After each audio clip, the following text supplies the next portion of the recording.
naomba sana kwa ajili yako Baba, niokoe mikononi mwa midomo ya mbwa, fanya hima unisaidie. Bebe, nibebe, nibebe, nibebe, nibebe, nibembeleze nibebe, Yesu nibebe, nichukue unibebe, mikononi mwako niwe salama. Nibebe, nibebe, nibebe, nibebe, nibembeleze nibebe, Yesu unibebe, nichukue unibebe, mikononi mwako niwe salama.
Papa Wiki, Doleka.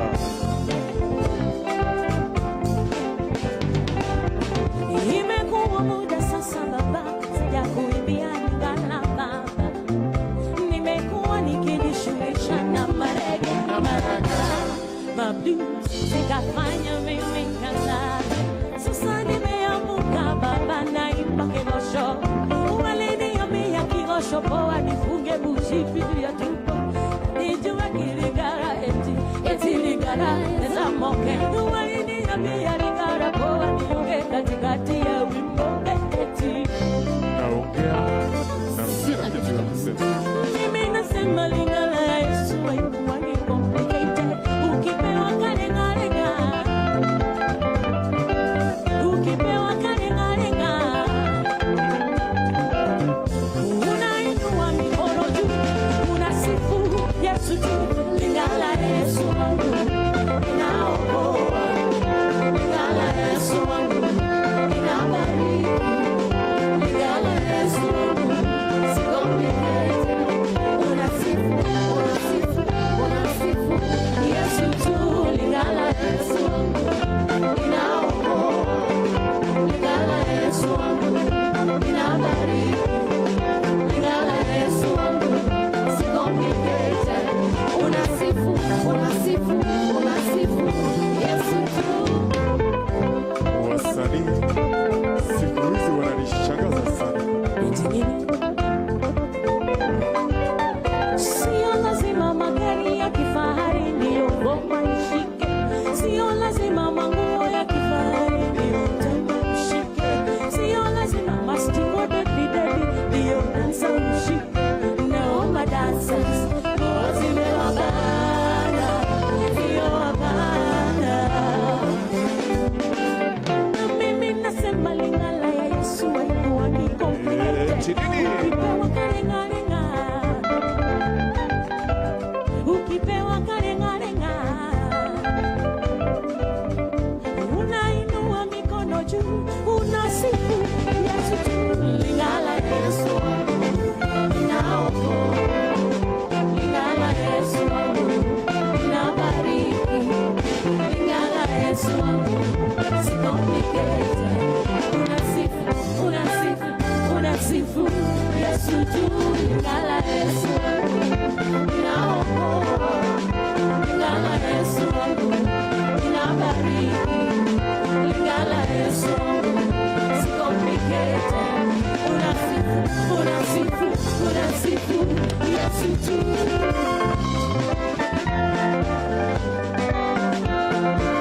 Cheza,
Mwambie Yesu ana uwezo, Yesu ni dawa pekee. I know you know the song. Can you sing together? Let's go. Mwambie Yesu ana uwezo, Yesu ni dawa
mazuri tumeyaona, Mungu umetenda, ni kweli unaweza. Tamka vitu vikawa, yote kutosha, ukiwa umependezwa. Bahari Shamu Israeli, uliwavuta ukawatoa utumwani. Watumishi wako umewapa yote waombayo, ukiwa umependezwa. Wamuwalo hakuna wa kulipinga, hakika wewe ni Mungu wa vyote. Unatawala dunia na vilivyomo, hakika wewe ni Mungu. Tumeuona Baba, Bwana kweli, zimeko Bwana ni makuu. Na umetutoa mbali kweli, tushike mkono Baba. Chini hata juu, watu unawainua, sifa na utukufu ni zako milele. Nasifu jina lako milele, tutakusifu daima, wewe mwema, tutaishi. Tumeuona Baba, mkono wako Bwana kweli, Bwana ni makuu. Umetutoa mbali kweli, tushika mkono Baba. Chini hata juu, watu unawainua, sifa na utukufu ni zako milele. Sifu jina lako kweli, milele tutakusifu Baba. Wewe tutaishi kwako.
Ukatushika mkono mahali uliona pekee.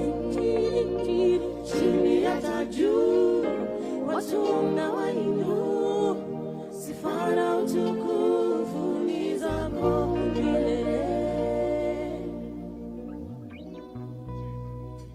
Beautiful music on a beautiful day in honor of the graduating class of 2024. We continue to anticipate, and shortly he will be with us, the chief guest of the day, who is also the Chancellor of the National Defense University, Kenya, His Excellency, the President. As we wait, we continue to get the beautiful renditions from our very own yellow wagoners.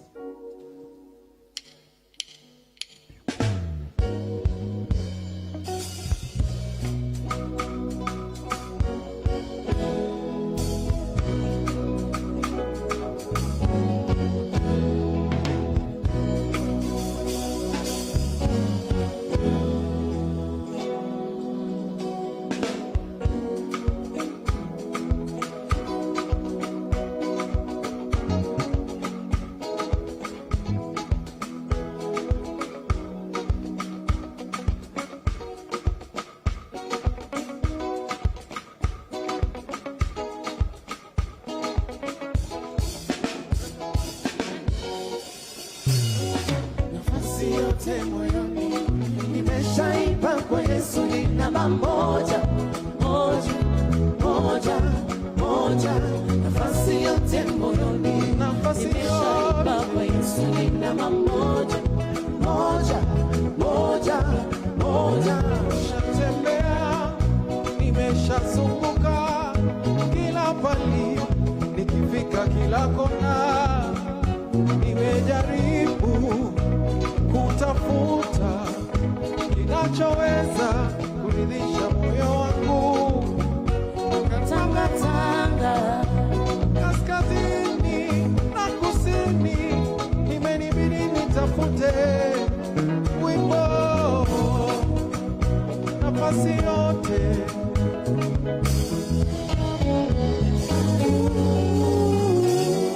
nafasi yote moyoni nimeshaipa kwa Yesu ni namba moja. Moja, moja, moja. Nafasi yote moyoni nimeshaipa kwa Yesu ni namba moja. Moja, moja.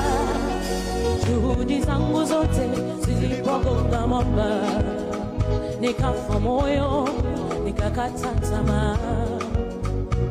Ndipo Bwana akaja kanigusa, nikasimama, nikaanza kutembea. Asante Bwana, Mwokozi wangu, nimetambua kwamba nimekupata. Pewa wimbo, nimeshaipa kwa Yesu ni namba moja. Moja, moja, moja. Nafasi yote moyoni nimeshaipa kwa Yesu ni namba moja. Moja, moja, moja.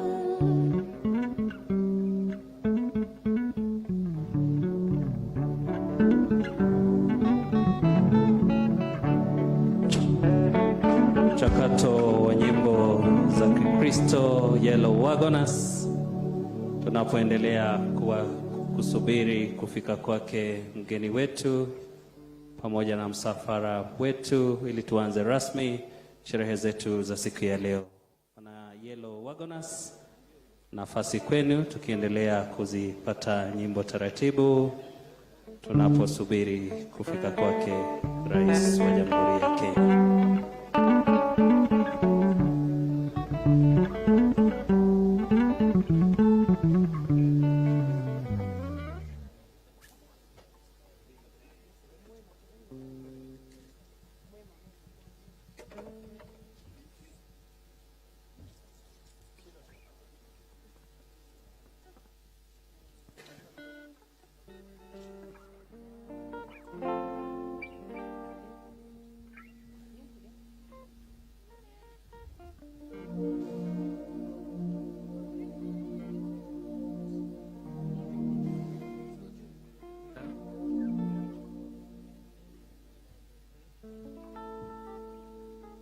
Just at the procession comes, we'll all be requested to stand.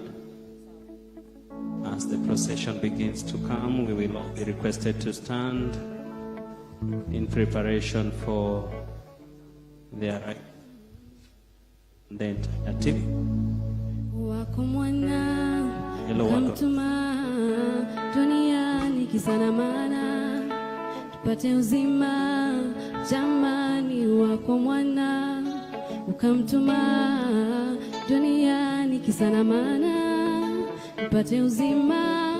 Jamani, ishara kwamba unanipenda zaidi, hivyo nishaelewa, sifa nitakupa zaidi.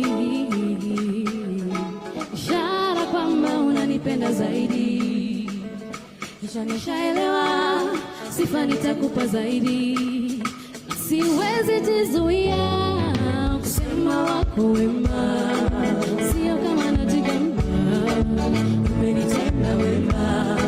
Siwezi jizuia kusema wako wema, sio kama najigamba, umenitenda wema.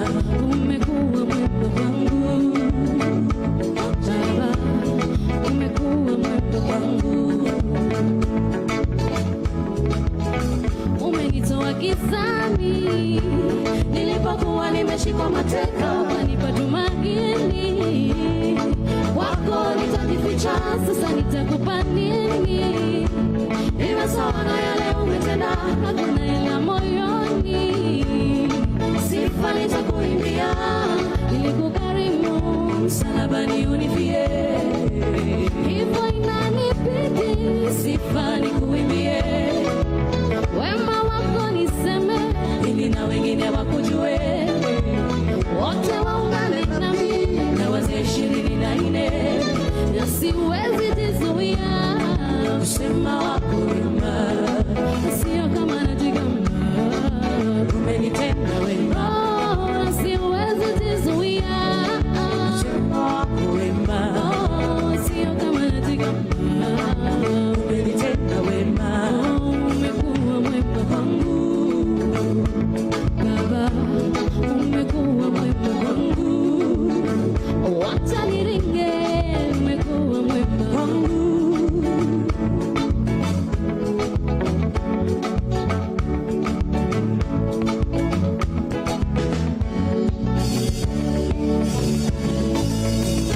Mienendo yangu na tabia zangu zikupendeze, kuvaa kwangu na kunena kwangu kukupendeze.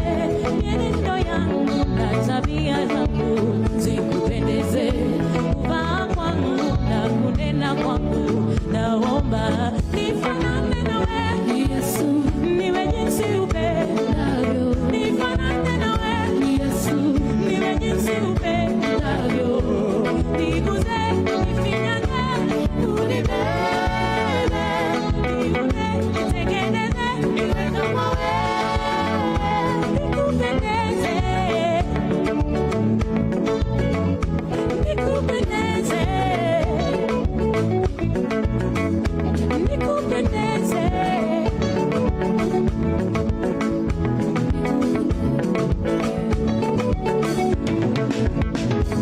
Familia yangu, marafiki zangu, tuwe sawa nawe. Biashara zangu, kila kitu changu kiwe sawa nawe. Familia yangu, marafiki zangu, tuwe sawa nawe. Biashara zangu, kila kitu changu kiwe sawa nawe. Niguze, nifinyage, unibebe. Niunde, nitengeneze, niwe kama wewe. Niguze, nifinyage, unibebe. Niunde, niwe kama wewe, niwe kama wewe. Nikupendeze.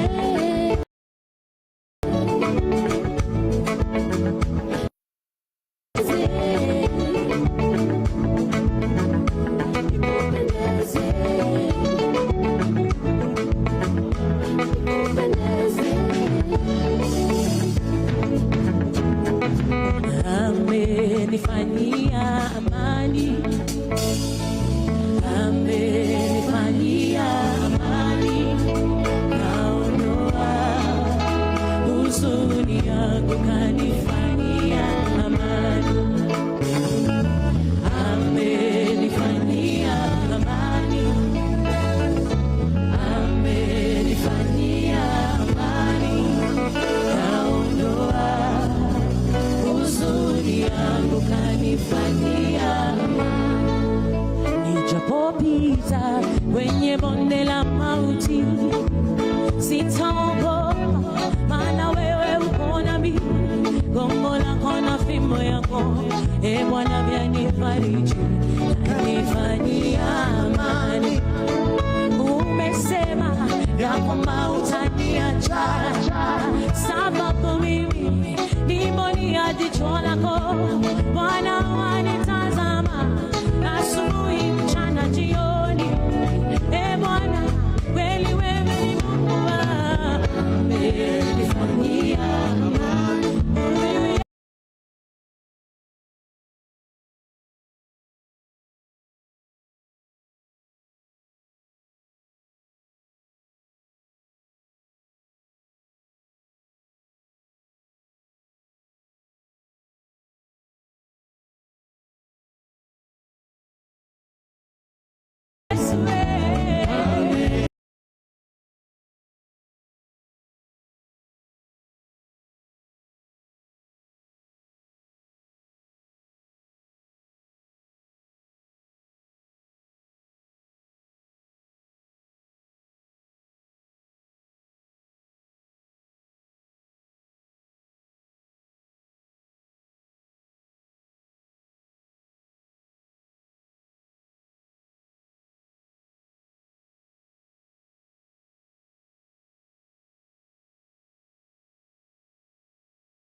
Thank you very much. Our band, the Yellow Wagoners.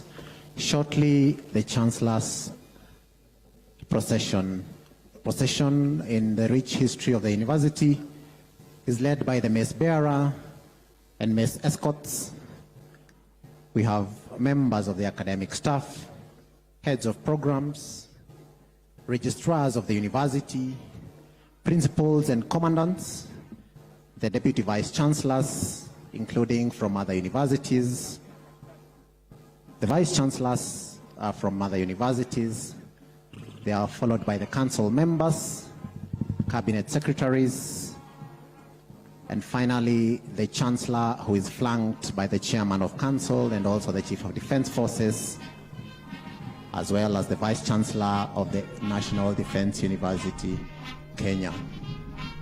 Shortly, we shall request that we all be upstanding to receive the Chancellor's procession.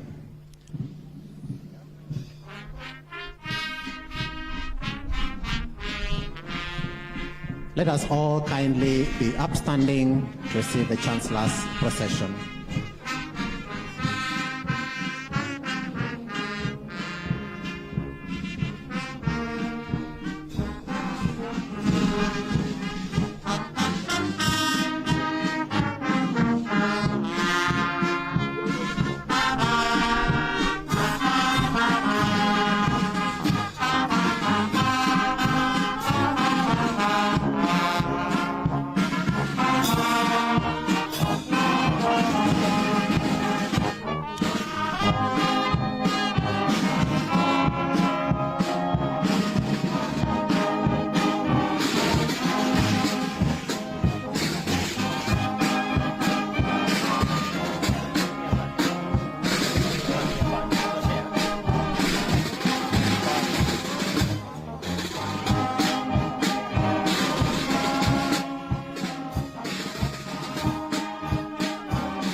Your Excellency, Chancellor Sir, the band will lead us in 3 anthems.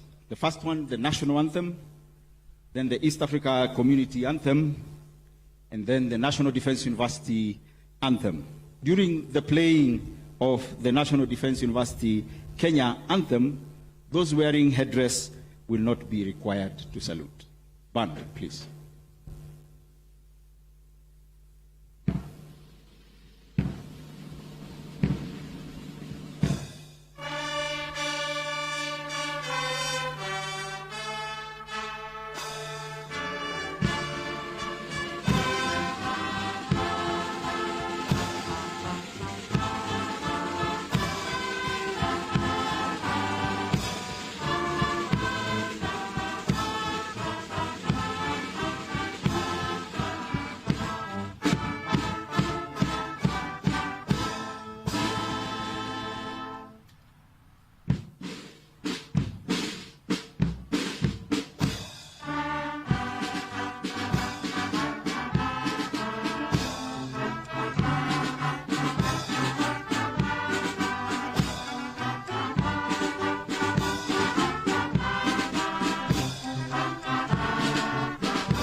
Thank you, Band. Your Excellency, Chancellor Sir, I request that we remain up standing for a word of prayer. I call upon the University Chaplain, Colonel Father George Maingi, to press forward and bless this event. Father. Let us pray. Good and loving God, we thank you for the completion of another academic year and for giving us the opportunity to play a part in the lives of our new graduates. We are grateful for your guidance and love as we shared in this important work. O God, gracious and loving, we ask now for your almighty hand to be upon our graduates as they and their families celebrate this grand milestone. May they find comfort, strength in excellence of their academic preparation from our community's continued embrace and support as they journey through life. Bless their lives from this day on with goodness and success. Enable them to stay true to their dreams for your greater glory, to discern what is right, good, and just, and to use their gifts wisely and in service to others. Empower them to walk in the future with faith, hope, and great love, guided by your light, so that they may use their talents to serve you, O God, through service to humanity, and change the world to be our better home, our better common home. Grace be to them, grace be to all of us. Through your holy name, we pray. Amen. Thank you, Colonel Father Maingi. Your Excellency, Sir, Chancellor Sir, it is now my honor to call upon the Vice Chancellor, National Defense University, Kenya, to formally constitute this assembly as the second convocation of National Defense University, Kenya. Vice Chancellor, sir.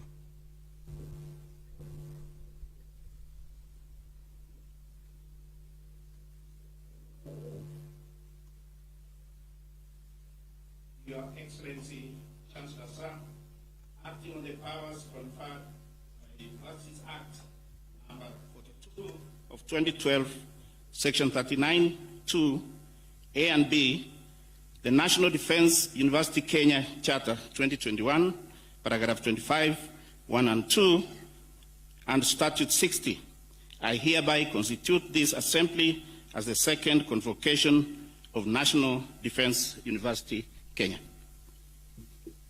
Thank you, sir.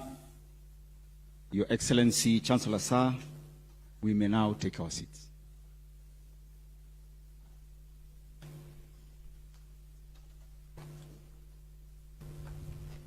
Your Excellency, Chancellor, sir, kindly allow me to take you through the program of this day. We shall commence this ceremony with a song, Nina Siri, by Yellow Wagoners, by Ruben Kigame originally, but now being done by our band, Yellow Wagoners. After entertainment, sir, the Registrar Academic Affairs will ground this ceremony in law as he cites the National Defense University Kenya Charter and Statutes on conferment of degrees and award of diplomas. The Deputy Vice Chancellor, Academic and Student Affairs will then guide the conferment and award of and awarding ceremonies. The Registrar, Academic Affairs will thereafter administer the Alumni Pledge to the graduating class. I will then invite the Vice Chancellor, National Defense University Kenya, to make his remarks and lead us through a period of speeches. After the speeches, the band will close this session by playing the national anthem. The Chancellor's recession will then depart this venue, led by the mace bearer and escorts to the mace. Your Excellency, Chancellor Sir, will plant a tree to commemorate this auspicious occasion thereafter. After the planting of the tree, sir, there will be a photo session for Your Excellency, Chancellor Sir, with the following. Council members, the first exposure will be with the council members, cabinet secretaries, and principal secretaries. The second exposure will be with serving generals. The third exposure will be with the Kenya Oral Strategic History, KOSH, Technical Committee and research teams and retired generals. The last one, sir, the fourth one, will be with the National Defense University Kenya staff and visiting vice chancellors. It is requested that at that time when they are leaving for the photo session, the rest will remain in this venue as the recession leaves this venue. Your Excellency, Chancellor Sir, we shall now have a short period of entertainment by Yellow Wagoners Band singing the song Nina Siri, originally composed by Israel Mboni.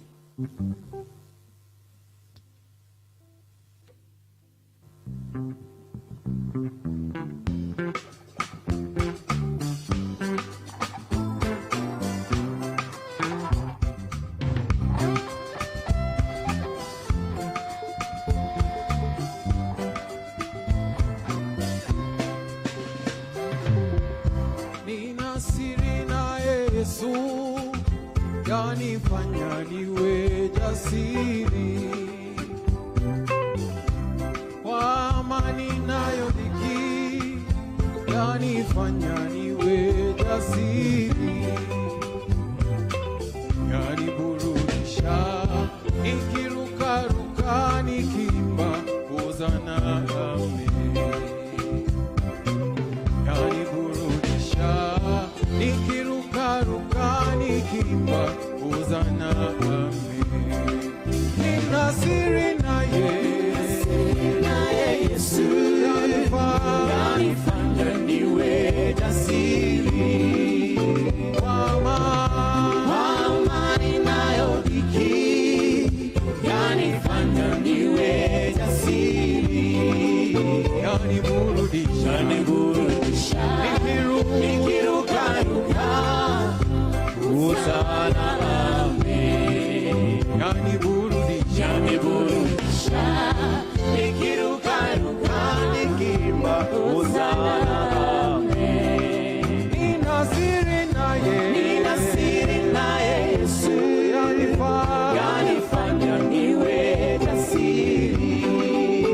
Kwa amani nayo dhiki, yanifanya niwe jasiri. Yaniburudisha, nikirukaruka hosana amen. Oh, yaniburudisha, nikirukaruka nikiimba hosana amen.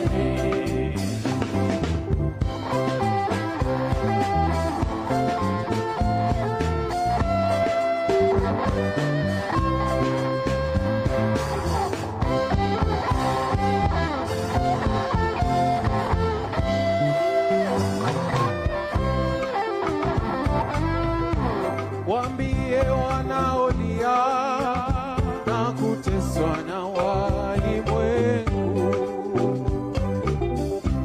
waionje neema yake na upendo wake Mwokozi. Watafunguliwa, watawekwa huru, hosana amen.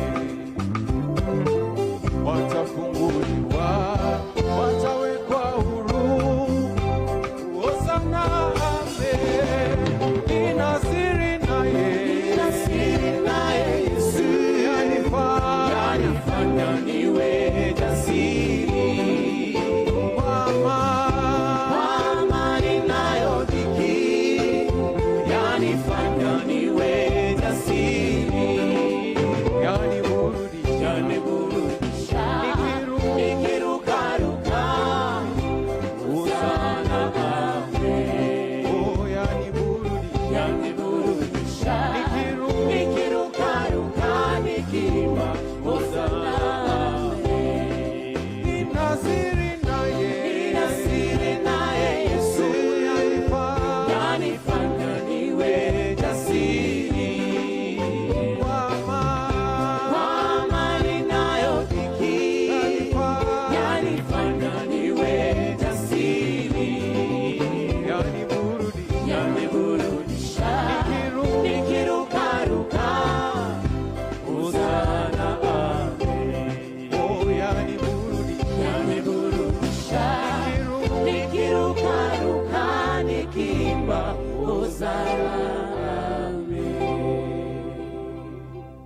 Thank you very much, Yellow Wagoners Band. Your Excellency, Chancellor Sir, please allow me to now invite the Registrar Academic Affairs, Dr. Stephen Mailu, to cite the legal anchorage for today's event. Registrar Academic Affairs, sir.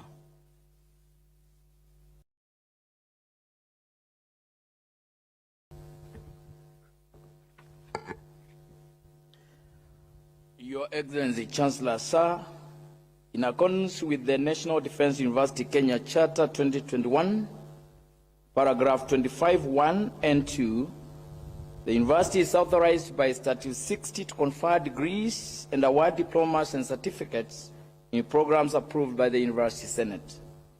Chancellor Sir, in the 2023-2024 academic year, a total of 227 graduates satisfied their respective college academic boards on examinations and the University Senate for the conferment of various degrees and award of diplomas of National Defense University Kenya.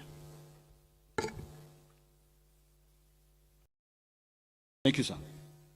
Your Excellency, Chancellor Sir, please allow me to call upon the Deputy Vice Chancellor, Academic and Student Affairs, Professor Anne Muigai, to lead us in the conferment of degrees and awarding of diplomas. Deputy Vice Chancellor, ma'am.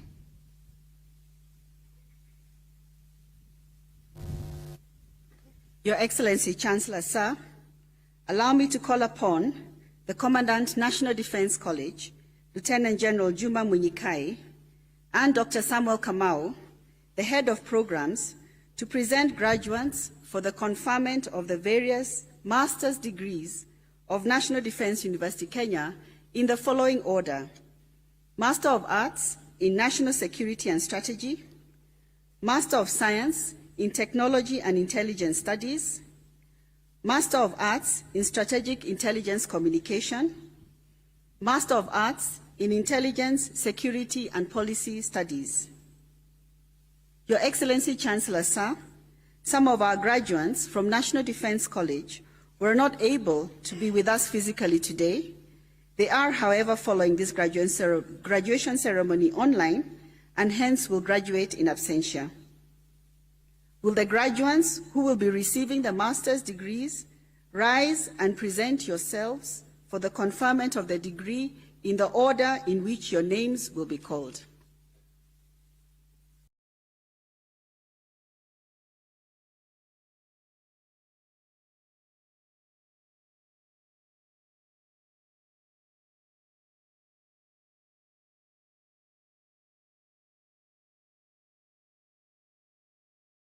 Your Excellency, Chancellor Sir, I have the honor to present the following 50 candidates who, during the 2023-2024 academic year, satisfied the College Academic Board on examination of National Defense College and the University Senate for the conferment of Master of Arts in National Security and Strategy of National Defense University, Kenya. Brigadier Kantai, Kenya. Brigadier Kemei, Kenya. Brigadier Lekolol, Kenya. Brigadier Mitoko, Kenya. Brigadier Mutisia, Kenya. Colonel Abdullahi, Nigeria. Colonel Awala, Kenya. Colonel Birech, Kenya. Colonel Jere, Zambia. Colonel Kabuhungu, Burundi. Colonel Kamanda, Rwanda. Colonel Kicha, Ethiopia. Colonel Kofa, Kenya. Colonel Makori, Kenya. Colonel Mbidhi, Kenya. Colonel Mungori, Kenya. Colonel Mutai, Kenya. Colonel Mwangi, Kenya. Colonel Masonya, Tanzania. Colonel Njuguna, Kenya. Colonel Onyango, Kenya. Colonel Saidi, Kenya. Colonel Sesanga, Uganda. Colonel Teimuge, Kenya. Colonel Wasomi, Kenya. Lieutenant Colonel Maina, Kenya. SSP Nyonje, National Police Service. SSP Silgich, National Police Service. Dr. Ndonga, Minister of Health. Dr. Were, Minister of Health. Ms. Akumu, Minister of Interior and National Administration. Ms. Gatimu, Kenya Prison Service. Ms. Jemutai, Kenya Revenue Authority. Ms. Maingi, Ministry of Foreign and Diaspora Affairs. Ms. Muita, Kenya Wildlife Service. Ms. Mwenje, Office of the Director of Public Prosecutions. Ms. Njoka, National Intelligence Service. Mr. Gichuki, Kenya Revenue Authority. Mr. Guyo, Ministry of Foreign and Diaspora Affairs. Mr. Kabuti, National Intelligence Service. Mr. Mbiuki, Ministry of Interior and National Administration. Mr. Mutu, Ministry of Interior and National Administration. Mr. Rono, Kenya Forest Service. Mr. Wekesa, Ethics and Anti-Corruption Commission. Your Excellency, Chancellor Sir, the following 6 candidates are following the graduation online. Major General Karki, Nepal. Brigadier General Ahmed, Bangladesh. Brigadier General Hamal, Nepal. Brigadier General Khedr, Egypt. Brigadier Mehta, India. Ms. Wamboi, Kenya Wildlife Service.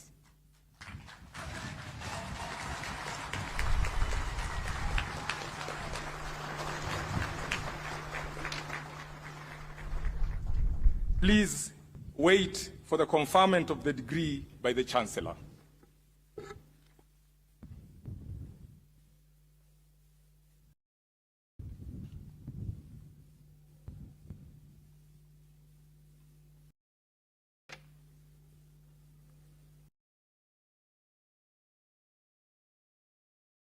Your Excellency, Chancellor Sir, I have the honor to present the following 20 candidates who during the 2023-2024 academic year satisfied the College Academic Board on Examinations of the National Intelligence and Research University College and the University Senate for the conferment of various master's degrees of National Defense University, Kenya. Master of Science in Technology and Intelligence Studies, Karinga Charles, Kenywa Susan, Muigai Francis, Motuko Emmanuel, Ochar Vincent, Ochieng Dorrington, Otieno Kevin, Rioba Sabure, Washira John, Wanjiro Kelvin. Master of Arts in Strategic Intelligence Communication, Apondi Macrin, Lenarum Nene, Moya Susan, Mwakamba Agnes, Odake Victor, Odhiambo Frederick, Odende Evans, Otieno Irene, Sang Haron. Master of Arts in Intelligence, Security and Policy Studies, Kutu Gaddafi.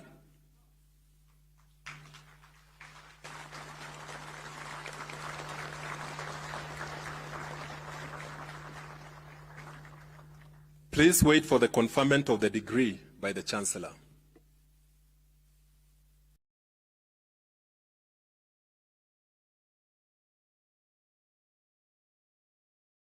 May I kindly request all the academic members of staff, principals and heads of colleges, vice chancellors and all our guests in academic regalia to rise up for the conferment of the master's degrees.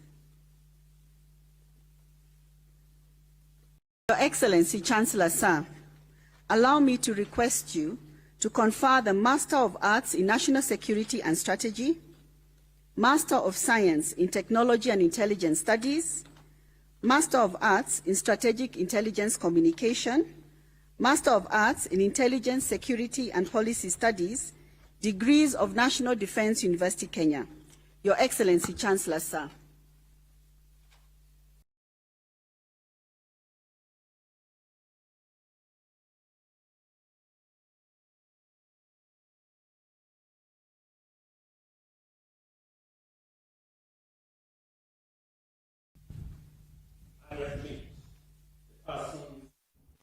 presented to me to the Masters of National Defense University, Kenya, for which you have been educated, trained, examined, and qualified, and by my authority and that of the entire university, give power to read and to do all that appertains to this degree.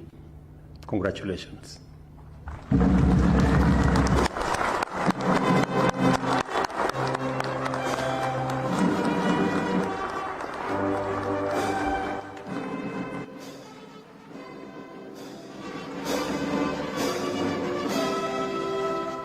Your Excellency, Chancellor Sir, I request that we take our seats.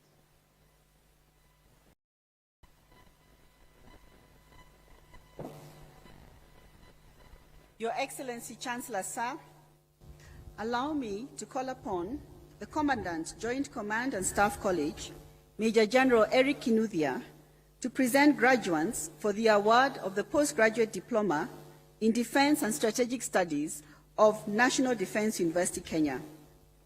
Your Excellency, Chancellor Sir, some of our graduates from the Joint Command and Staff College were not able to be physically with us today. They are, however, following this graduation ceremony online and hence will graduate in absentia. Will the graduates who will be receiving the postgraduate diploma rise and remain standing in the order in which your names will be called?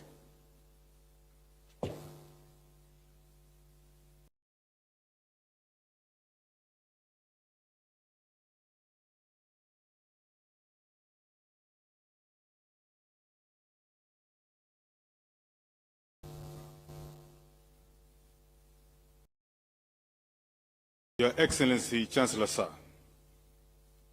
I have the honor to present the following 74 candidates who during the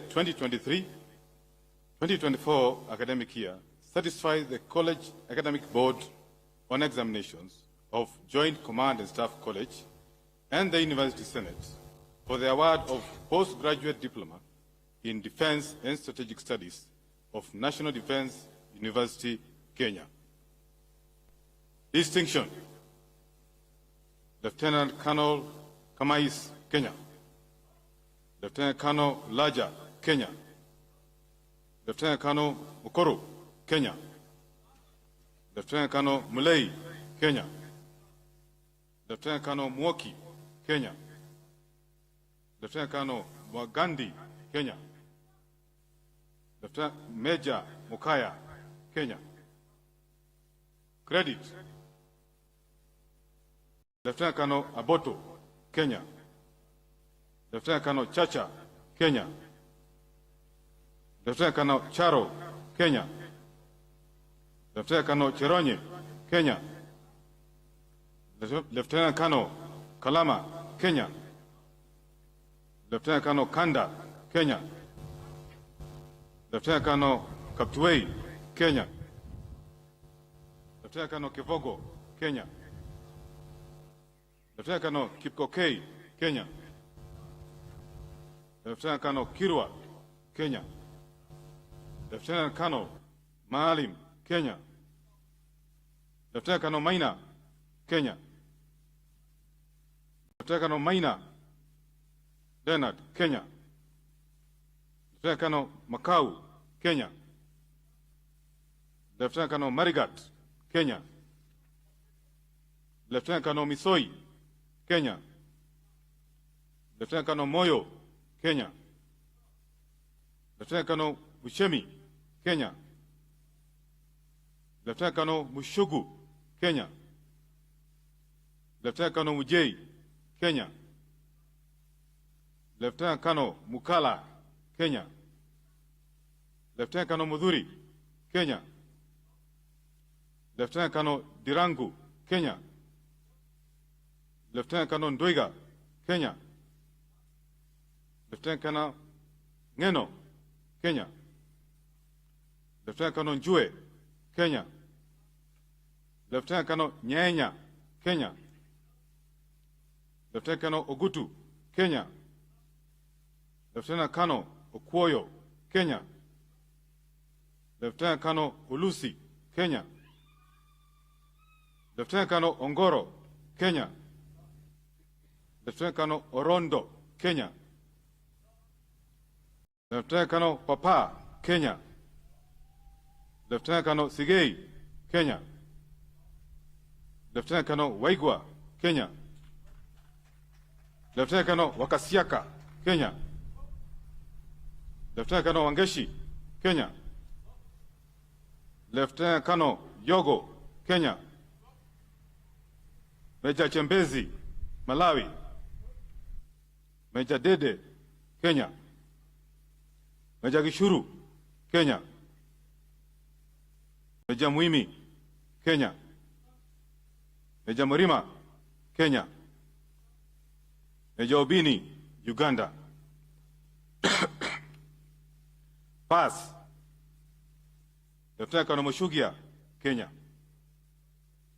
Lieutenant Colonel Mukugi, Kenya. Lieutenant Colonel Ntibainya, Burundi. Lieutenant Colonel Omoro, Kenya. Major Masafu, Kenya.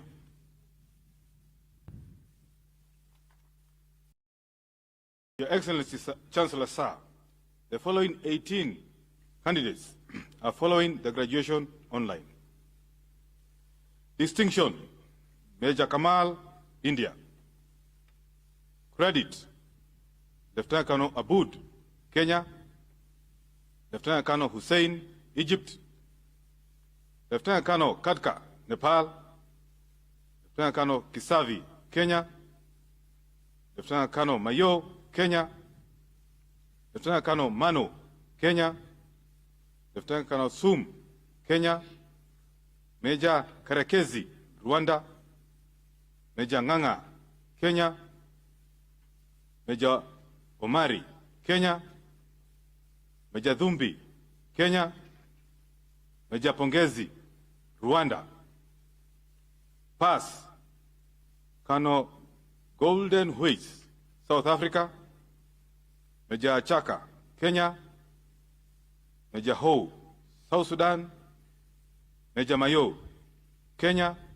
And lastly, Major Ngingo from Tanzania.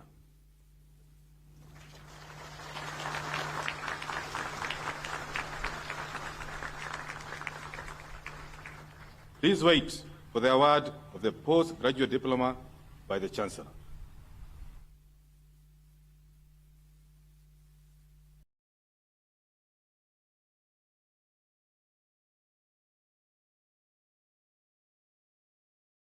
May I kindly request all the academic members of staff, principals and heads of colleges, vice chancellors and all our guests in academic regalia to rise up for the conferment of the degree of postgraduate diploma.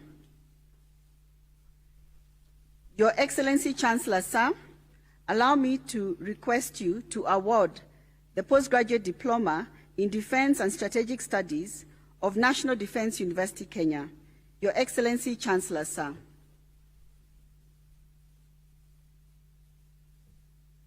I award the persons presented to me the Postgraduate Diploma in Defense and Strategic Studies of the National Defense Kenya University, for which you have been educated, trained, examined, and qualified.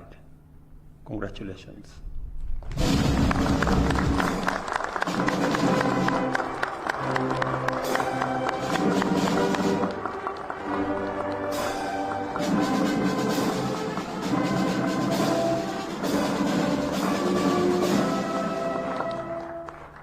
Your Excellency Chancellor Sir, I request that we take our seats.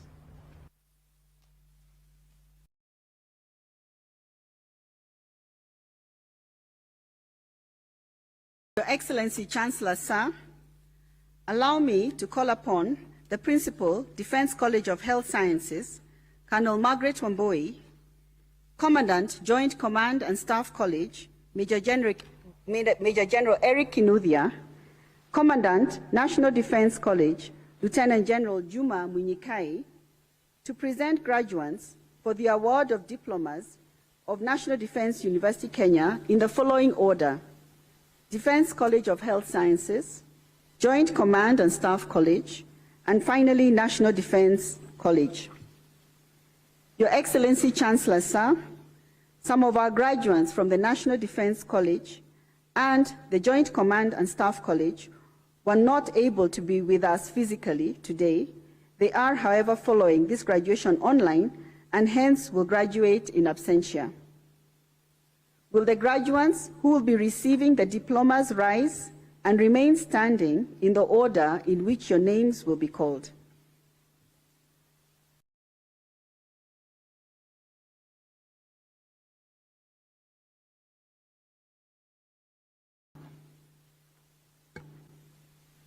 Your Excellency, Chancellor, sir, I have the honor to present the following 5 candidates who during the 2023-2024 academic year certified the College Academic Board of Examinations of Defense College of Health Sciences at the University Senate for the award of Higher Diploma in Clinical Medicine and Surgery Anesthesia for National Defense University, Kenya.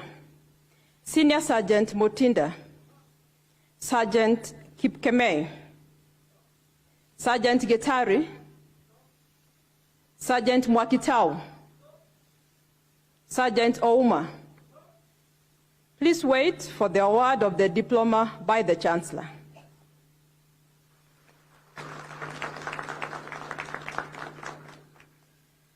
Your Excellency, Chancellor, sir, I have the honor to present the following 15 candidates who during the 2023-2024 academic year certified the College Academic Board on Examinations of Defense College of Health Sciences at the University Senate for the award of Higher Diploma in Critical Care Nursing of National Defense University, Kenya. Senior Sergeant Kingo, Senior Sergeant Lopetet, Senior Sergeant Makoha, Senior Sergeant Mwakio, Sergeant Kipkirui, Sergeant Mbori, Sergeant Mugera, Sergeant Morioki, Sergeant Mutua, Sergeant Mwaluma, Sergeant Ndenge, Sergeant Okoth, Sergeant Omondi, Mr. Kimnyan, Mr. Onyambu. Your Excellency, Chancellor, sir, I have the honor to present the following 28 candidates who during the 2023-2024 academic year certified the College Academic Board on Examinations of Defense College of Health Sciences at the University Senate for the award of Diploma in Kenya Registered Community Health Nursing of National Defense University, Kenya.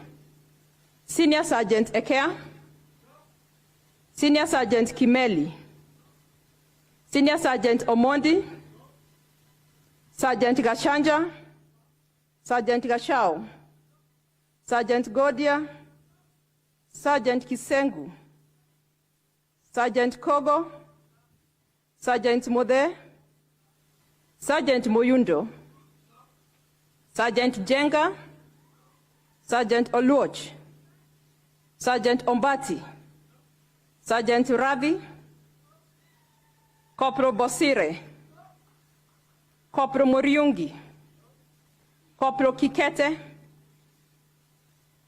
Corporal Modoni, Corporal Mwangi, Corporal Ndichu, Corporal Dunge, Corporal Ngemu, Corporal Dige, Senior Private Bonaya, Senior Private Khan, Senior Private Kirogo, Senior Private Omwenga. Your Excellency, Chancellor, sir, allow me to lead the graduates in reciting the nurse's professional pledge as a commitment to duty.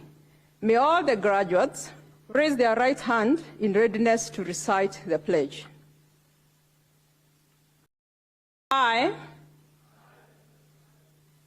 do solemnly pledge before the Almighty God and in the presence of this assembly to observe the nurses' code of ethics and conduct. I shall faithfully practice my profession in accordance with the laid down laws and regulations as provided for in the Nurses Act, Cap 257 of the laws of Kenya. I shall abstain from whatever is deleterious and mischievous. I shall not take or knowingly administer any harmful drug. I shall do all in my power to maintain and elevate the standard of my profession. I shall hold in confidence all personal matters committed to my keeping and all family affairs coming to my knowledge in the practice of my calling. With loyalty shall I endeavor to work in collaboration with other team members in the provision of healthcare and devote myself to the welfare of those committed to my care. So help me God. Please await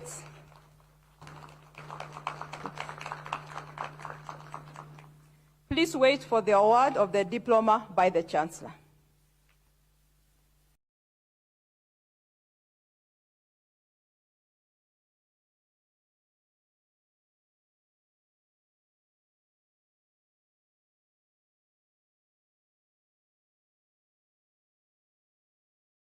Your Excellency, Chancellor, sir, I have the honor to present the following 15 candidates who during the 2023-2024 academic year satisfy the College Academic Board on Examinations of Joint Command and Staff College and the University Senate for the award of Diploma in Defense and Strategic Studies of National Defense University, Kenya.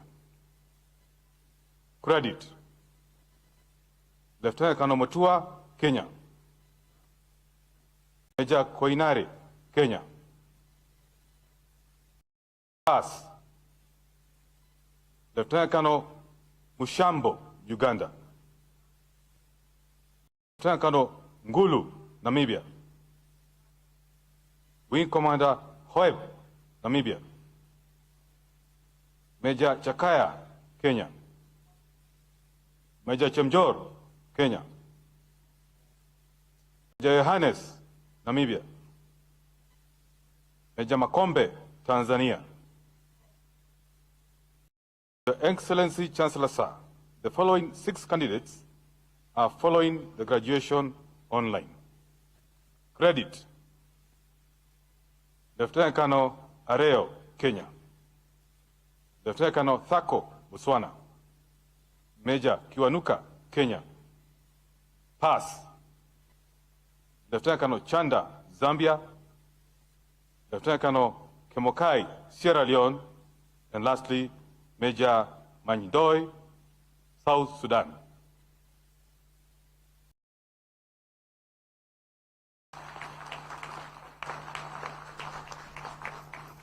Please wait for the award of the diploma by the Chancellor.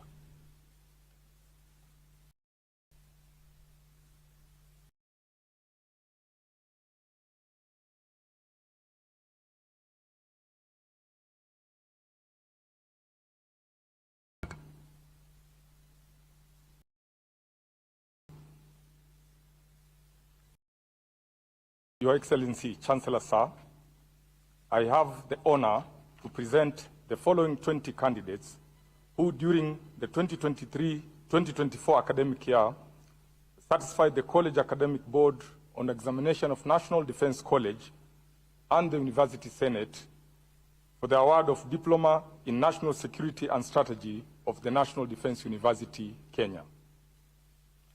Distinction: Major General Ogiki, Uganda. Credit: Major General Lemuni, South Sudan. Brigadier General Mambo, Malawi. Brigadier Shemote, Kenya. Colonel Amukwaya, Namibia. Colonel Bebora, Kenya. Colonel Dido, Kenya. Colonel Karigi, Kenya. Colonel Kidhuva, Kenya. Colonel Kwaram, Kenya. Colonel Maingi, Kenya. Colonel Ngetuni, Kenya. Pass: Colonel Chemitei, Kenya. Miss Mburu, National Youth Service. Your Excellency, Chancellor Sir, the following 5 candidates are following the graduation online. Credit: Brigadier Banda, Kenya. Colonel Chagula, Tanzania. Colonel Koskei, Kenya. Colonel Mohammed, Kenya. Colonel Machugu, Kenya. Pass: Colonel Oye Charles, Botswana.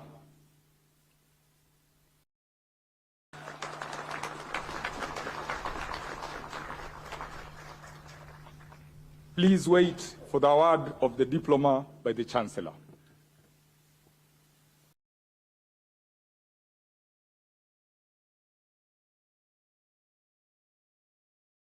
May I request all the academic members of staff, principals and heads of colleges, vice chancellors, and all our guests in academic regalia to rise up for the conferment of the various diplomas of National Defense University, Kenya.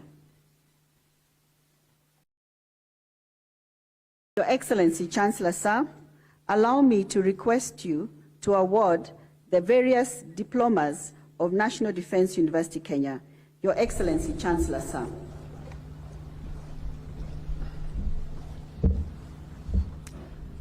I award the persons presented to me the respective diplomas of the National Defense University, Kenya, for which you have been educated, trained, examined, and qualified.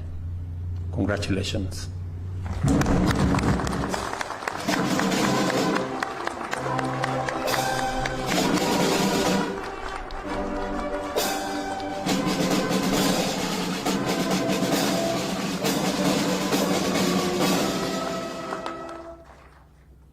Your Excellency, Chancellor Sir, I request that we take our seats.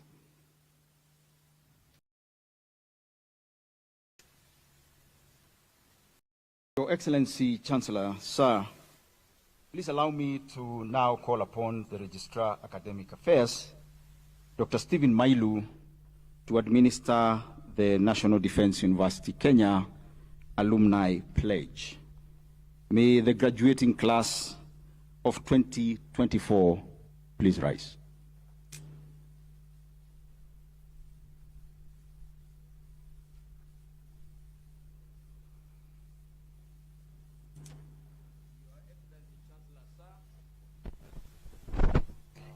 The 227 candidates who were presented to you for the conferment of various degrees and award of diplomas are now graduates of National Defense University, Kenya. With your permission, sir, allow me to request them to move their graduation cape tassel from the right-hand side to the left-hand side. A hearty congratulations to the graduating class of 2024.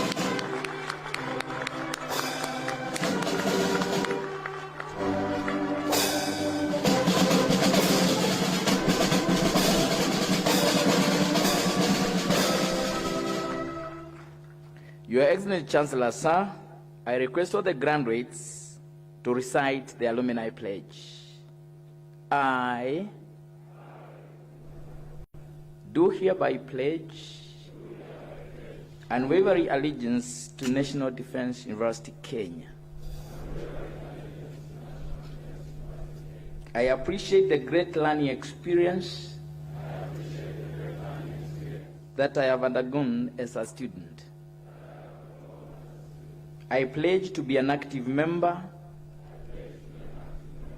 in National Defense University Kenya Alumni Association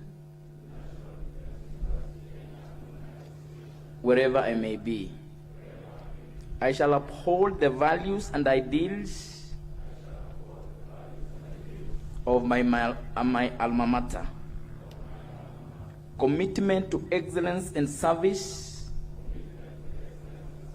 at all times. Tuwape makofi tafadhali. You may be seated. Your Excellency, Chancellor Sir, please permit me to now invite the Vice Chancellor, National Defense University, Kenya, to make his remarks and lead us through this phase of the ceremony. Vice Chancellor, sir.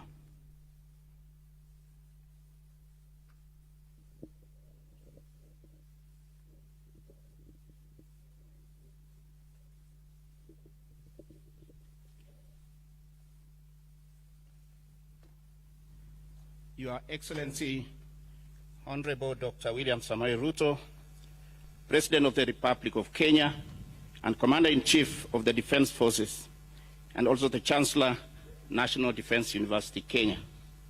Cabinet Secretary, Ministry of Defense, Honorable Salinda Soipan Tuya, Cabinet Secretary, Ministry of Education, Julius Migos Ogamba, Chief of the Defense Forces and Chairperson of National Defense University Kenya Council, General Charles Kahariri, Vice Chief of the Defense Forces, Lieutenant General John Omenda, National Security Advisor, Dr. Monica Juma, Principal Secretary, Ministry of Defense, Dr. Patrick Mariru, Service Commanders, Council Members of National Defense University Kenya, Vice Chancellors of various universities, Chairman of the Parliamentary Committee on Defense, Intelligence, and Diaspora Affairs, General Officers both serving and retired, Defense Attaches present, Governor Nakuru and the local leadership, members of staff of National Defense University Kenya, National Defense University Kenya 2024 graduates and your families, distinguished invited guests, ladies and gentlemen. Your Excellency, sir, allow me to welcome you to National Defense University Kenya and to thank you for finding time from your busy schedule to come and celebrate with these graduates who have achieved a milestone in their journey of academic studies. It fills me with immense pride and joy to extend my heartfelt congratulations to the graduates. And I want to say that their dedication, perseverance, and commitment to their studies has brought them to this pivotal moment. Your success is yet another significant milestone for the university, and we look forward to sticking to our mandate and generate more skills and more graduates in future. Your Excellency, sir, 1 year ago, we celebrated our inaugural graduation ceremony, a historic milestone at which 167 students received their degrees and diplomas. That first cohort is already making significant impact where they are posted today. Today, we are excited to witness the conferment of degrees and diplomas to 227 graduates. This representing Kenya's Defense and Security Forces, MDAs, as well as our international allies. And we are deeply honored to have you here today, Your Excellency. Your Excellency, sir, NDUK remains steadfast in shaping strategic minds who will lead us through the increasingly complex security landscape of the 21st century. We are equipping our graduates to address both traditional security concerns and emerging threats, and understanding that the responsibility of safeguarding a nation requires a dynamic blend of skills, integrity, and strategic insight. Throughout the past year, we have made strides in advancing our academic and institutional mission. Some of the achievements include undertaking a workshop on the responsible use of artificial intelligence in the military domain. This was done in Nairobi in the month of June this year. Your Excellency, sir, in August we had the distinct honor of hosting the senior professional military education commandants. This was done in Nairobi, where commandants from various military institutions across Africa convened, and the gathering of esteemed leaders reinforced our commitment to national security collaborations and the free exchange of knowledge among African defense institutions.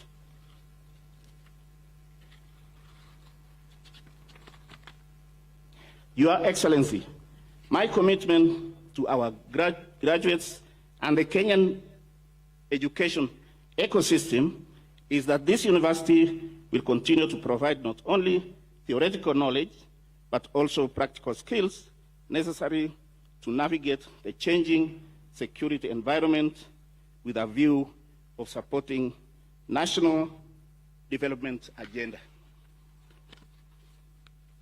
This mission would not be possible without the dedication of our esteemed faculty and staff, who are the lifeblood of this institution. They have invested their time, knowledge, and passion into shaping the leaders of tomorrow, making a lasting impact on both the lives of our students and the broader defense community. I extend my deepest gratitude to each one of them and to the families behind there who have supported the graduates throughout their journey. To the graduating class of 2024, you stand at the threshold of great responsibility. Your time at NDU has equipped you with the skills, the strategic insights, and the ethical foundation to make a significant contribution to national security and beyond.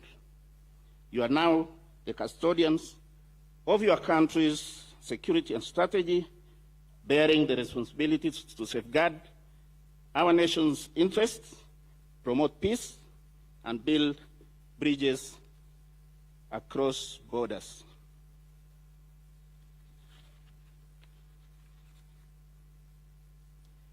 As you embark on the next phase of your career, I encourage you to embody the core values of National Defense University Kenya, which are integrity, service, and commitment to excellence. Remember that the knowledge and skills you have acquired here are tools to serve others, protect peace, and lead with integrity. Your Excellency, sir, during the inaugural graduation, as we had briefed you earlier, you tasked the university with 3 assignments: to conduct research on measures mitigating the North Rift insecurity, the security of our cyber critical systems, and to document Kenya's strategic history through experiences of retired national leaders to guide present and future statecraft. I am pleased to report that we have completed these tasks, and what will follow next, Your Excellency, is a presentation of these reports. May I request the Kenya Oral Strategic History Technical Team to rise, and the chair to accompany me in the presentation of the reports that we have made. Once that is done, Your Excellency, will request you and escorted by the Chief of Defense Forces for the presentations of these documents. The chair to the technical team.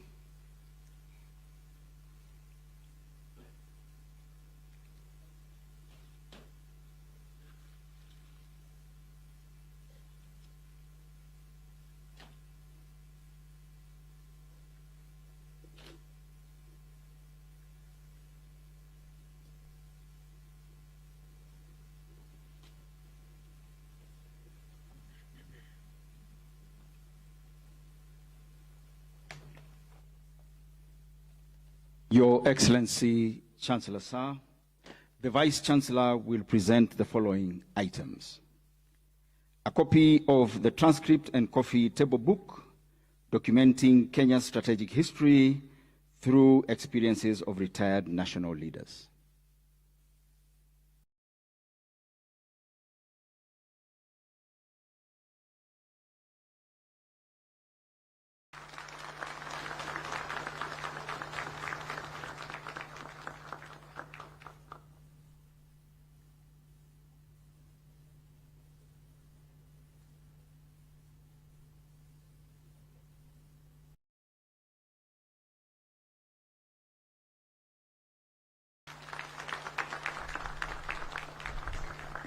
The North Rift Report detailing insights for sustainable peace in North Rift region.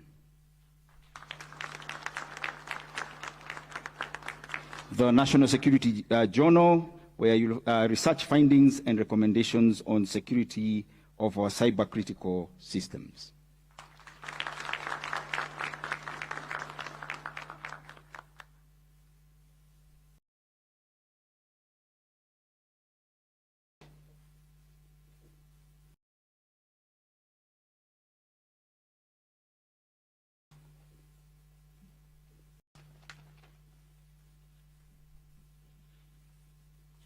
Your Excellency, Chancellor Sir, after addressing the congregation and in line with Statute 66, the second convocation of National Defense University Kenya stands dissolved.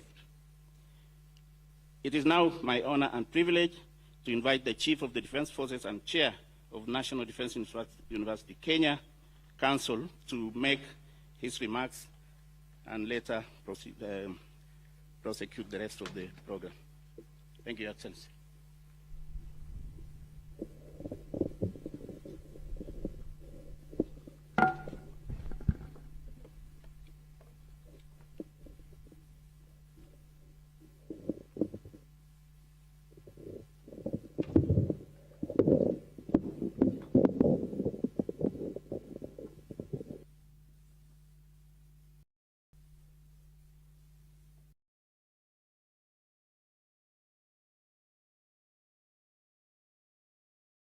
Your Excellency, the President and Commander-in-Chief of the Kenya Defense Forces, and also Chancellor, National Defense University Kenya, Your Excellency Dr. William Samuel Ruto. In the interest of time, sir, allow me to ride on the protocol already established by the Vice Chancellor and take this opportunity to acknowledge and appreciate all of us that honored the invitation to come and celebrate this graduation, this graduating class of NDUK 2024. Your Excellency, it is indeed a great honor to welcome you here on behalf of the University Council and the entire university fraternity for this second graduation ceremony. We don't take your time for granted. We know you have many other responsibilities. We thank you very much for honoring this invitation. In the same breath, also allow me to congratulate the graduating class that is before us. Your Excellency, many of the master's graduates were my students at NDC, so I'm indeed very pleased to see them graduating today. And of course, all the rest of the graduates. Your Excellency, I take this opportunity to appreciate my predecessors that were responsible for the vision that led to the establishment of this university and all other institutions of higher learning and training within the Kenya Defence Forces. The desire to professionalize the Kenya Defence Forces through education has now borne fruit through this prestigious institution. I would like, with your permission, Your Excellency, to acknowledge the presence of some of those that are with us here today. With us, we have retired General J.M. Kianga, former Chief of General Staff, who worked closely with General Tonje in those early years to start the very beginning of this journey. I also want to acknowledge our first chairman of this University Council, General Retired Robert Kibochi, former Chief of Defence Forces. Thank you very much. Also among us, Your Excellency, I may not mention all of them, but acknowledge Lieutenant General Walter Raria Koipaton, former Army Commander, Lieutenant General Pande, who has led the COSH team, together with Lieutenant General Sumbeiwo.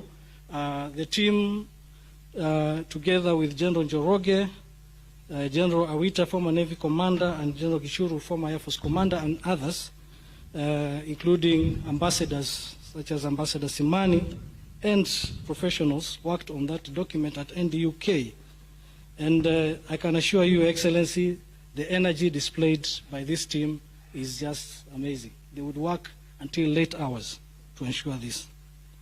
Also, let me acknowledge Lieutenant General S.K. Njoroge, former Army Commander, Lieutenant General Mulata, former Commandant NDUK, and Brigadier Warioba, who recently retired as Commissioner General of the Kenya Prisons Service.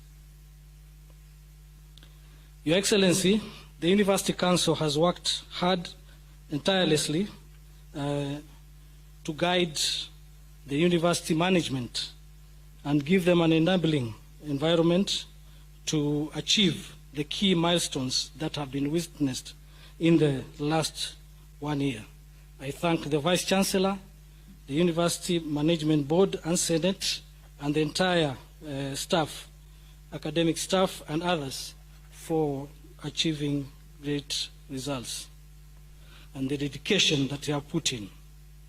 Allow me, Your Excellency, to request members of the Council just to rise and be acknowledged.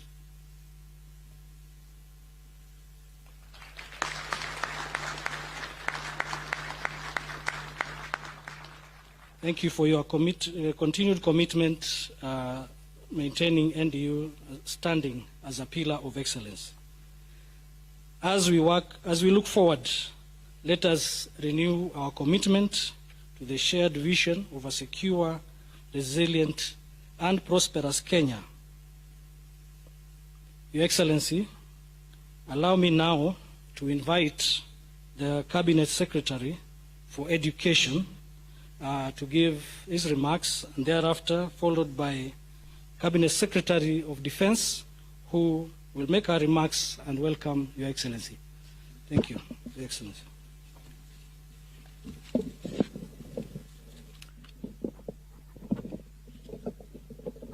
Thank you.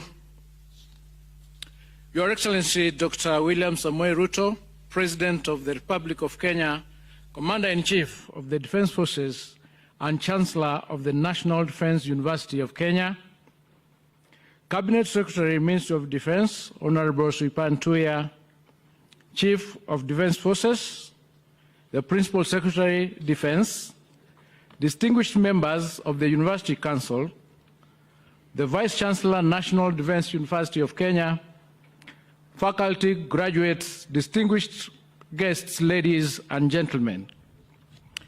Your Excellency, it is both a great honor and privilege to stand before you today at the second graduation ceremony of the National Defense University of Kenya. This event, Your Excellency, marks a significant milestone in our nation's pursuit of excellence both in education and national security. Your Excellency, I would like to take a moment to acknowledge the unique position of the National Defense University of Kenya within our educational landscape. On May 27, 2021, this esteemed institution was awarded a charter under Section 24 of the Universities Act 2012.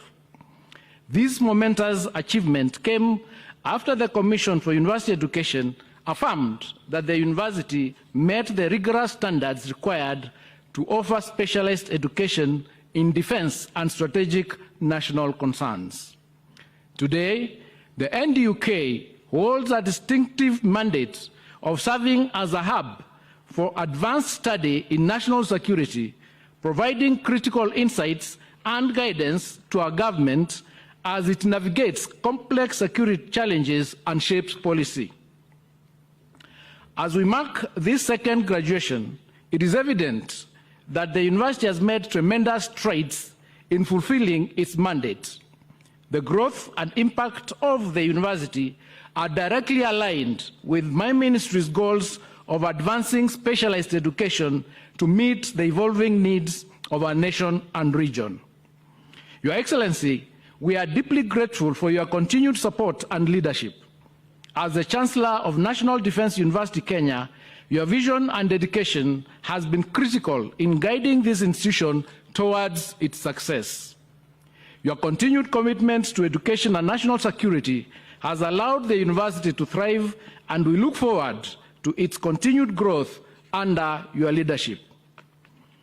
I also wish to express my sincere appreciation to the Ministry of Defense, led by Honorable Sripan Tuya, for her invaluable support that has helped to guide this institution to where it is today. I must also acknowledge the hard work of the chairperson of the University Council, the entire council, the Vice Chancellor, and the entire management and staff of the National Defense University of Kenya. Your tireless efforts are reflected in the accomplishments of today's graduates and the rising prestige of this institution to where it is today. As the Cabinet Secretary for Education, I am affirming my commitment and unwavering support to the National Defense University of Kenya. In recognition of the position we find ourselves in today, I encourage the university management to pursue innovative strategies for additional funding, particularly for research initiatives. To the graduates, congratulations for achieving this great milestone.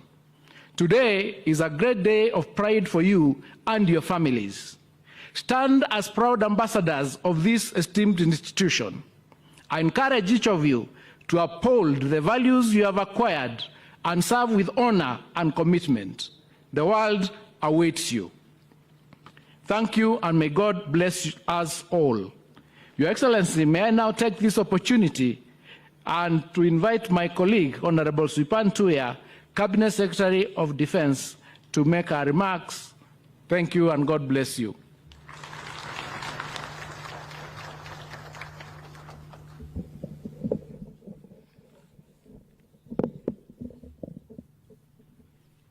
Your Excellency, Dr. William Samoei Ruto, President of the Republic of Kenya, Commander-in-Chief of the Kenya Defense Forces, and Chancellor of the National Defense University, Kenya,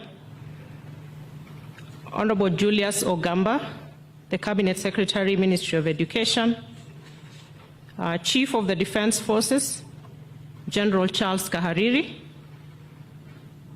the Principal Secretary Defense, Dr. Patrick Mariro, the Vice Chief of Defense Forces, members of Parliament present, led by the Chairperson of the Departmental Committee on Defense, Intelligence and Foreign Relations, Honorable Nelson Koech, honorable members of Parliament from Nakuru County, service commanders, members of the University Council, Vice Chancellor of the National Defense University, Kenya, Lieutenant General Mutai, other Vice Chancellors present, Deputy Vice Chancellors, Commandants, Principals and Directors of University Colleges, members of the University Senate, members of the Diplomatic Corps present, General Officers, faculty, distinguished guests, our graduates and families, ladies and gentlemen. It is with great pride and a deep sense of accomplishment that I stand before you today as we celebrate the graduation of our accomplished students from the National Defense University, Kenya.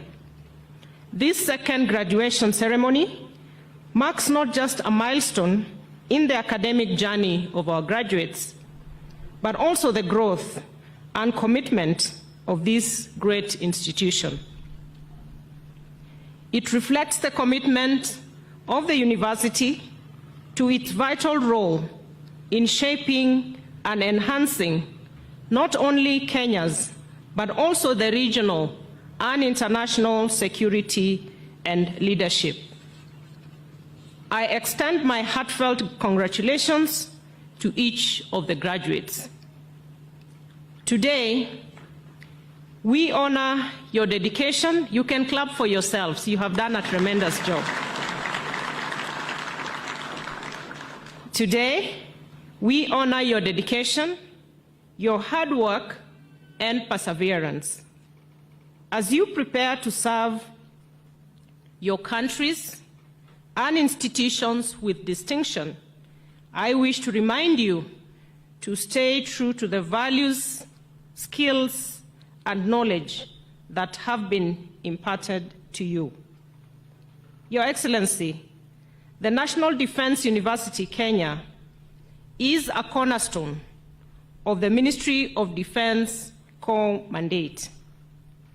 Through its 7 colleges, the university has been instrumental in the development of strategic thinkers, policy developers, and leaders capable of tackling the complex security challenges of our time.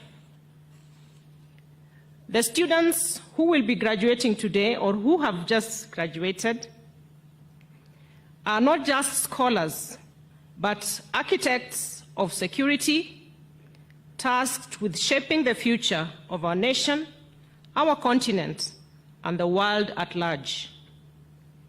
Today's ceremony is a testament of the university's strategic role in this important journey. This university has transformed into a vital hub for interdisciplinary collaboration, essential for addressing both current and emerging security challenges. Over the past year, Your Excellency, I have witnessed the university's growing influence in the discourse around ethics, leadership, and national security through trainings conducted for senior members within the Executive Office of the President, including induction sessions for cabinet secretaries and principal secretaries on the said topics. Additionally, the university hosted impactful symposiums aimed at crafting strategies to counter cybersecurity threats and seize digital opportunities for national progress. It also brought together commandants from various African military institutions through the Senior Professional Military Education Commandants Forum, a gathering that reinforced our commitment to national security cooperation, mutual respect, and the open exchange of expertise among African defense institutions.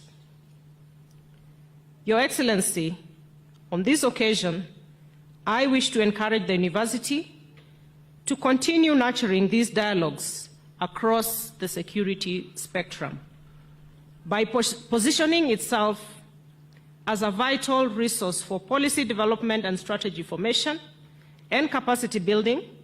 The university can continue to serve ministries, departments, and agencies of government with distinction. And as we have witnessed, this goes beyond our borders to the region and the continent at large. The achievements of this university are a collective effort, and I would like to take a moment to express my deepest gratitude to you, Your Excellency, for your unwavering leadership as President, Commander-in-Chief of the Kenya Defense Forces, and Chancellor of this university. I also wish to express my appreciation to the Ministry of Education and the National Treasury and the University Council for their steady support for the institution. Of course, none of this would have been possible without the tireless effort of the entire university management and the entire community. Your dedication has made this day a success. And now, to our graduates, let me extend my warmest congratulations on the successful completion of your academic programs. This achievement speaks to your hard work, sacrifice, and sense of duty. The discipline, commitment, and resilience you have shown are qualities that will guide you well as you embark on your diverse professional careers. As you step forward, you will encounter both rewarding triumphs and inevitable challenges. The education and training you have received have equipped you to face this head-on. But it is your character and dedication that will ultimately define your success.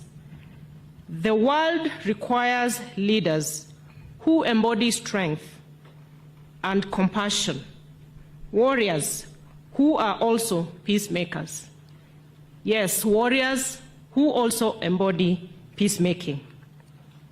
I urge you to uphold the values of honor, integrity, service, and duty as you adapt, innovate, and lead with courage and wisdom. May your careers be filled with success, and may your contributions bring peace and security to your nations and to the world. This is only the beginning of your journey, and I am confident that you will make all of us proud. Congratulations once again to the NDUK class of 2024. I thank you. I now take this opportunity with honor to invite His Excellency, the President of the Republic of Kenya and Commander-in-Chief of the Kenya Defense Forces and the Chancellor of the National Defense University, Kenya, to make his remarks. Welcome, Your Excellency.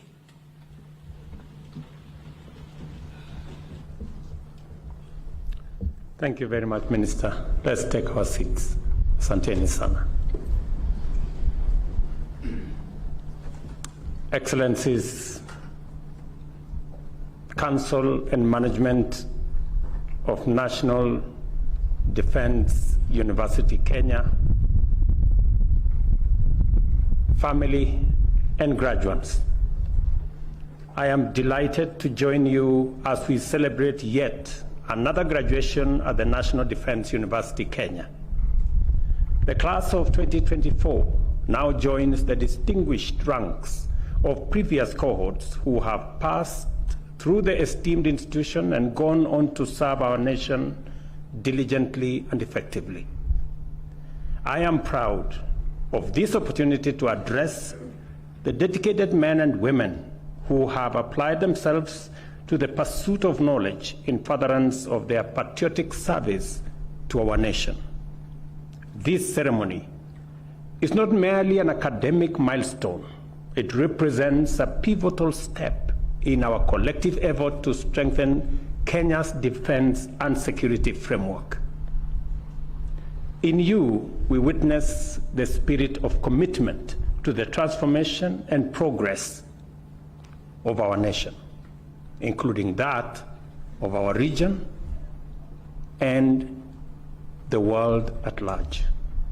As we celebrate your achievements, we also take this opportunity to reflect on the broader vision that unites us, our collective aspirations for a secure, resilient, and rapidly developing Kenya that contributes to a united, peaceful, and prosperous Africa.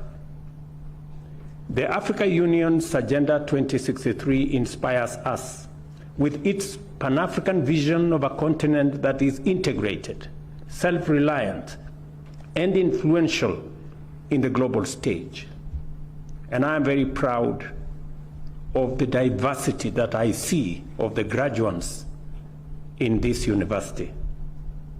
Defense and security are fundamental to achieving this vision, and your role as professionals in the national and regional defense, peace, and security sector is central to its fulfillment. The work undertaken at the National Defense University Kenya reinforces our country's credentials as a robust anchor of stability in our region and beyond.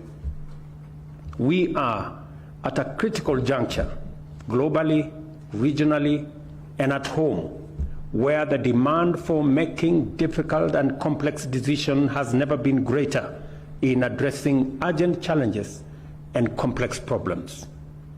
For this reason, I encourage you to embrace continuous learning, the humility to remain teachable, and adapt and cultivate a deep appreciation for innovation to sustain your capability for this high calling.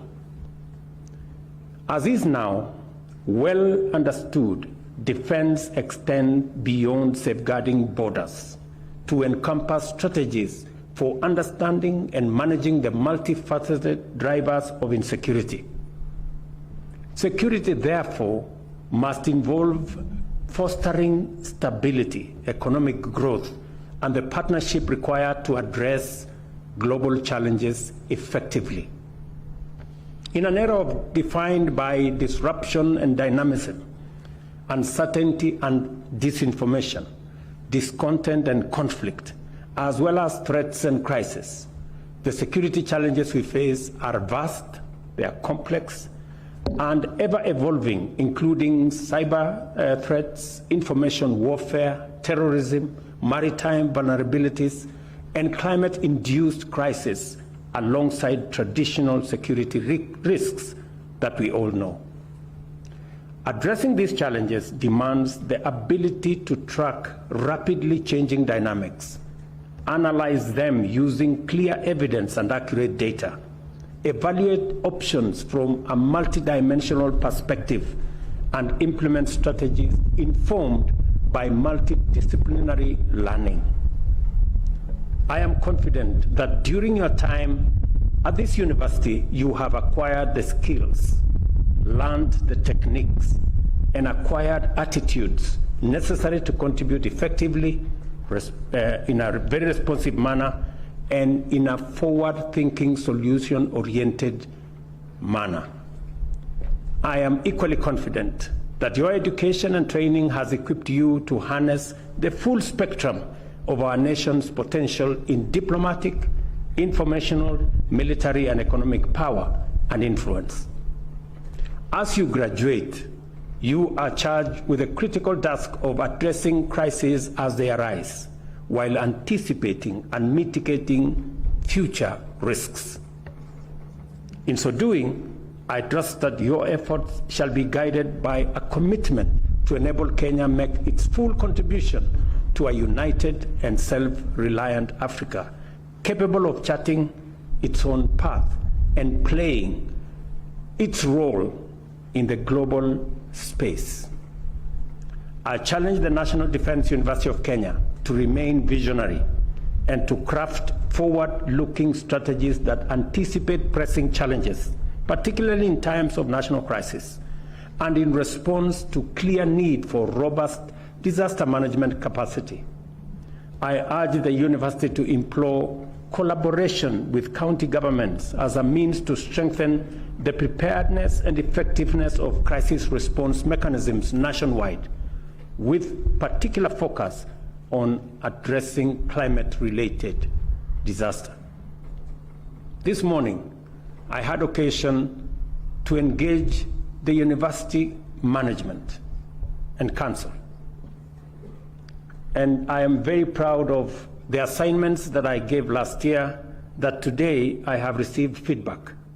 I will make sure that feedback informs government policy as we plan forward.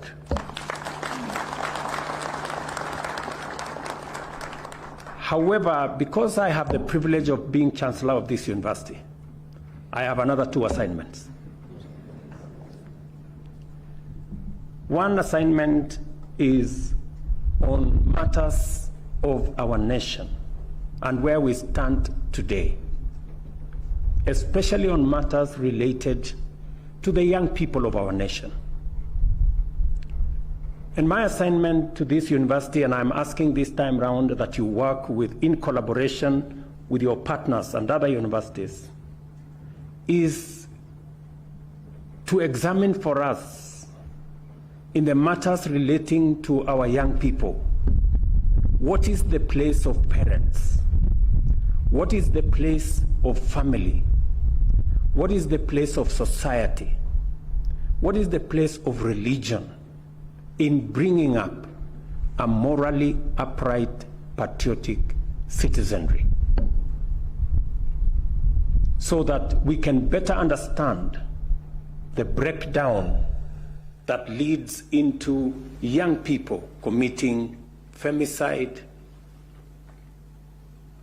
the moral challenge we have in families where family members end up being a threat to themselves, and where society has adopted a defiant, belligerent posture.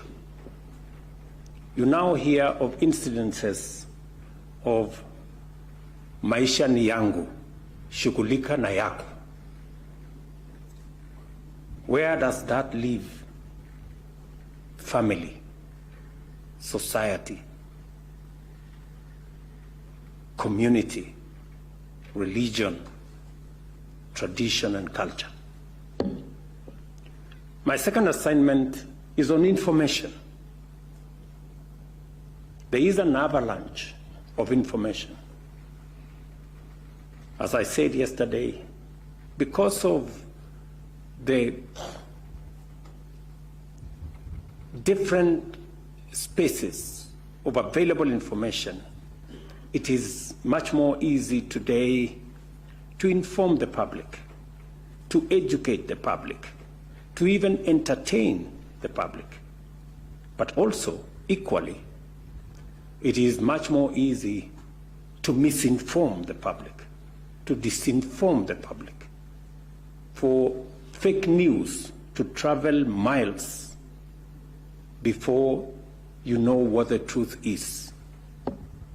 What is the place of fake news, of social media, and the advent of misinformation, fake news, disinformation, and what effect it has on public understanding and governance and public trust on institutions that are supposed to be responsible for governance? I'm sure these are issues that are of importance and requires intellectual discourse, intellectual interrogation to give us pathways for us to chart going into the future. In today's interconnected world, risks and threats easily escalate into global crises and disasters. However, our collective and individual security can be significantly enhanced through partnership and strategic alliances. Challenges such as climate change, transitional crime, cross-border terrorism, and instability driven by scarcity or economic crises often transcend borders. Kenya's security depends on the strength of our collaborative framework with regional neighbors and global allies. Fostering dynamic and responsive partnership frameworks that promote mutual respect, shared security, and inclusive prosperity calls for strategic capacity that I urge you, as graduates of this great university, to develop. I am encouraged by the university's leadership in fostering such alliances, as exemplified by initiatives like the Senior Professional Military Education Commandants Forum, which brings together military leaders from across Africa to share insights and best practices. This kind of collaboration must be expanded and deepened to include a broader range of professionals and organizations, thereby enhancing our collective capability to address emerging security threats. There can no longer be any doubt that in the 21st century, technology underpins our defense strategies. Consequently, it is imperative that this university moves with urgency to establish itself firmly as a hub of security-related research and innovation, so as to consolidate Kenya's military capabilities while developing valuable technologies with broad civilian value. Cybersecurity, artificial intelligence, robotics, automation, and advanced data systems must become fundamental pillars of our national defense strategy and capabilities. I challenge the class of 2024 and the entire student body to lead in adopting and deploying these transformative technologies, not only for the national defense, but also to drive economic growth, modernize infrastructure, and uplift our society. The bottom-up economic transformation agenda offers the university opportunities to channel Kenya's young talent into emerging fields, fostering innovation and contributing to national development. As digital natives, our young people hold the key to transforming productivity through technology, and the university should collaborate with government ministries and agencies to harness this tremendous potential. Kenya recognizes that people are the cornerstone of national security. This means that an effective defense strategy relies on the contribution of skilled, ready, and ethical personnel. I reaffirm my commitment to ensuring that our defense forces receive the training, equipment, and support they need to excel and play their part in national growth. The National Defense University of Kenya, for its part, must continue to shape leaders of integrity, resilience, and adaptability, a job that you're already doing very well, and congratulations to this university for what you're doing. Under the bottom-up economic transformation plan, our security philosophy is defined not merely as the absence of conflict, but the presence of opportunity. By implication, therefore, our conception of security is intertwined with our ambition for economic development, governance, and the empowerment of all citizens, with special focus on youth, on women, and those who come from vulnerable situations. An inclusive approach to security not only strengthens the social fabric, but also underpins national resilience that is collective and that carries everybody on board. As you proceed to take up your new roles, I urge you to always bear in mind that you are part of a greater patriotic movement dedicated to the realization of our collective vision for a secure and prosperous Kenya within a peaceful and prosperous Africa. Your time at this university has prepared, motivated, and equipped you to defend our national sovereignty, safeguard its transformation, and champion innovation and foster collaboration. Your readiness in this respect will be summoned to action whenever challenges arise, and your true caliber will be measured in terms of your capacity to perceive crisis and challenges as opportunities to shape the future and leave a strong, positive legacy.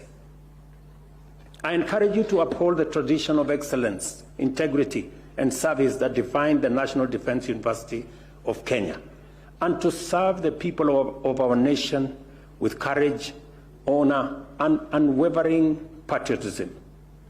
Play your part in elevating Africa and champion our collective aspiration for a secure and thriving continent.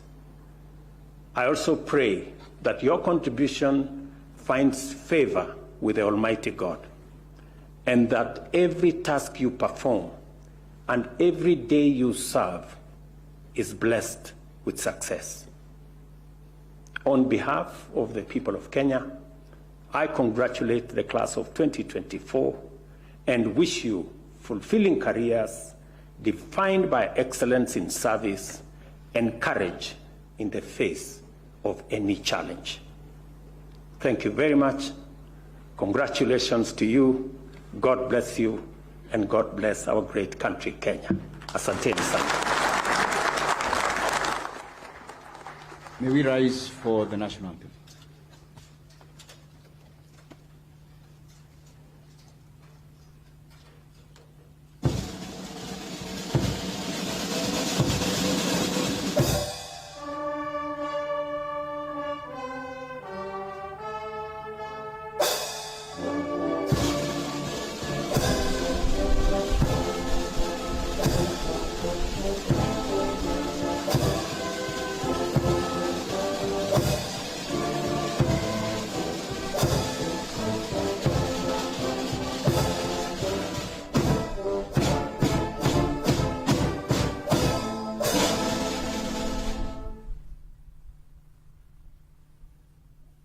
Your Excellency, Chancellor Sir, please allow me to make one special announcement that arising from your request, the graduating class of 2024 will also take a photo with His Excellency the Chancellor as we take the photos in which I had explained.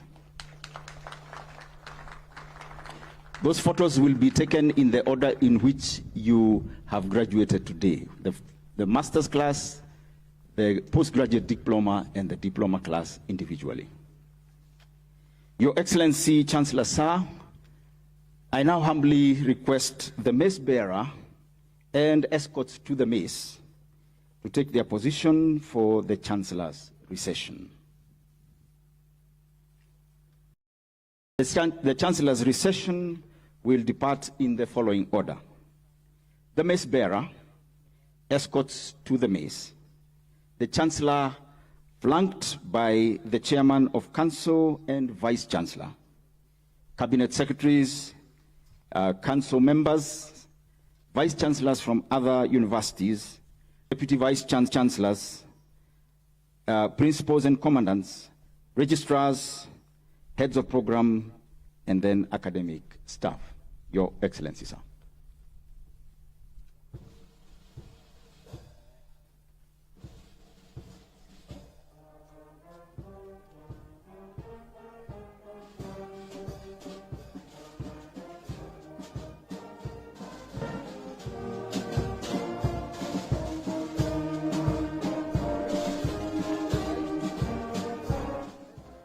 And there you have it. That is the conclusion of the graduation ceremony at the